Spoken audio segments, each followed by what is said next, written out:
আসসালামু আলাইকুম। দেশ এবং বিদেশ থেকে যারা দেখতেছেন আমার ফেসবুক এবং ইউটিউব বন্ধুরা, আমরা কাজ করতেছিলাম এদিকে। আজকে এই বিল্ডিং এর লাইন ওয়াশ করতেছিলাম।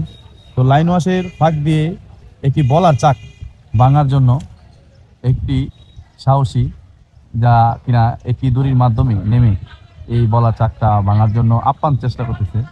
তো এত প্রচুর পরিমাণ বলা, যার কারণে কিনা এসির উপর থেকে ও ধুমা দিচ্ছিল যাতে এগুলা চলে যায়, চলে গেলে যাতে বলার বাসাটা ভেঙে আরামসে নিয়ে যেতে পারে। তো প্রচুর পরিমাণ কষ্ট হচ্ছে তাদের এই বলার বাসাটা ভাঙার জন্য। তো তারা চেষ্টা করতেছে যে এটা নিয়ে সফল হতে পারে।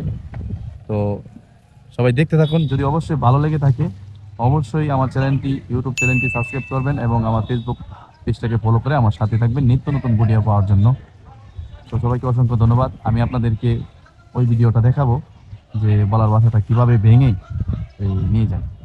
তো বলার বাসাটা কিন্তু ইতিমধ্যে বালতির মধ্যে নিয়ে নিচ্ছে, আপনারা দেখতেছেন। তো বলা কিন্তু পাগল হয়ে লাগছে যে প্রচুর পরিমাণ কিন্তু তারা চেষ্টা চালাচ্ছে। তো তারপরেও কিন্তু সফল হয়ে যাচ্ছে। এই যে বলার বাসা কিন্তু তা ভেঙে নিয়ে নিছে। তো বাসা ভেঙে উপরে তুলে নিচ্ছে।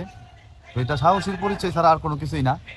প্রচুর পরিমাণ সাহসিগিরি দেখাইলো। এই যে কি রশি দিয়ে নেমে এ কিন্তু মানে বলার বাসা ভেঙে অবস্থ না, হ্যাঁ, মানে শখের বশে নেমে গেছে, নেমে সাকসেস হয়ে গেছে। তো এটাই বোঝা গেল যে সব জিনিসের সাহসের প্রয়োজন আছে। সাহস হলে সব কিছুই সম্ভব। আপনার সাহস যদি না থাকে তাহলে কোনো কিছুই সম্ভব না। এই যে তারা বালতি দিয়ে এই যে নিয়ে যাচ্ছে উপরের গুলা, কিন্তু উপরে যে